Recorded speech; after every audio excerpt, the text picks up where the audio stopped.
आज Doubtnut app download करें। Doubtnut पर अपने सभी गणित, रसायन विज्ञान, भौतिक विज्ञान और जीव विज्ञान के डाउट्स का करो सफाया। बस प्रश्न की फोटो खींचो, एक ही प्रश्न को क्रॉप करो और तुरंत वीडियो सोल्यूशन पाओ। अभी डाउनलोड करें। 7 किलोग्राम और 12 किलोग्राम के भार एक भारहीन और अप्रसरणशील डोरी के दोनों सिरों पर लटके हुए जो एक घिरनी पर होकर जाती है। जब भारों को छोड़ दिया जाता है तो उनका त्वरण और डोरी में तनाव ज्ञात करो, ऐसा हमको प्रश्न में दिया हुआ है। ठीक है, चित्र बना लेते हैं। पहले ये लिख लेते हैं क्या दिया हुआ है। 7 किलोग्राम और 12 किलोग्राम के भार है। ठीक है, M1 हम ले लेते हैं। कितना दिया हुआ है? 7 किलोग्राम द्रव्यमान का भार। ठीक है, और M2 ले लेते हैं।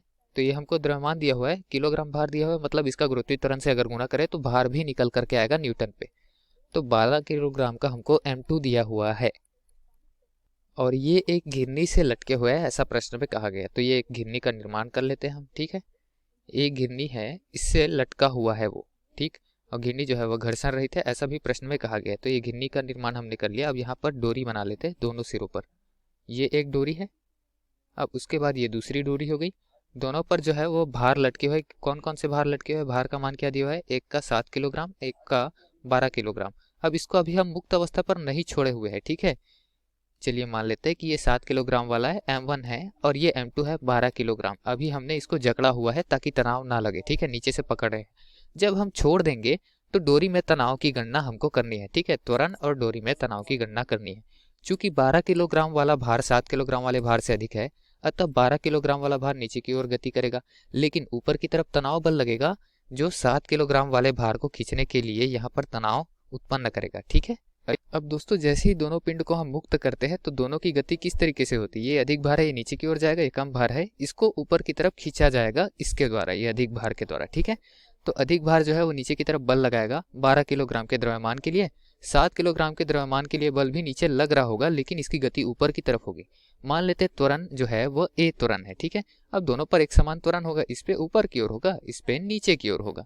बस फर्क इतना रहेगा क्योंकि गति नीचे की ओर हो रही है।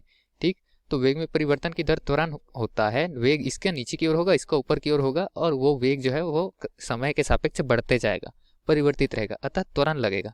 ठीक है, अब गुरुत्वीय त्वरण तो दोनों पिंडों पर नीचे की तरफ लग रहा है, जिसका मान क्या है? 9.8 मीटर प्रति सेकंड की घात 2। ठीक, तो अगर दोस्तों दूसरे पिंड यानी 12 किलोग्राम वाले पिंड की बात करें तो नीचे की तरफ इसकी गति हो रही है, तो हम क्या लिख सकते हैं? द्रव्यमान गुना त्वरण। त्वरण प्रभावी कौन सा है? A।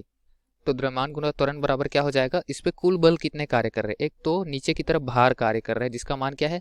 द्रव्यमान गुना गुरुत्वीय त्वरण 12 गुना जी का मान 9.8 लिख सकते हैं। तो उसको लिख देते हैं 12 गुना 9.8। ऋण ऊपर की तरफ तनाव बल कार्य कर रहा है तो T लिख देते हैं। अब यहाँ से तनाव बल का मान ज्ञात कर ले तो क्या आ जाएगा? 12, और उसके बाद फिर 12 को बाहर निकाल देंगे। ये 12 गुना ए को इस तरफ ऋणात्मक में ले आएंगे तो ये क्या हो जाएगा? जी ऋण ए लिख सकते हैं। जी का मान यहाँ पर 9.8 नहीं रख के जी ही रख दिया अगर तो। ठीक है, इसको दे देते हैं समीकरण नंबर 1। अब समीकरण नंबर 2 के लिए हम इस पिंड पर जाएंगे, पहले पिंड पर। उसके लिए समीकरण क्या लिख सकते हैं? उसकी गति तो ऊपर की तरफ है, तो ऊपर की तरफ को हम धनात्मक लेकर चलते हैं और क्या लिख देंगे? 7 किलोग्राम द्रव्यमान है, त्वरण है A, बराबर में क्या हो जाएगा? नीचे की तरफ बल लग रहा है, नीचे की तरफ कितना लग रहा है?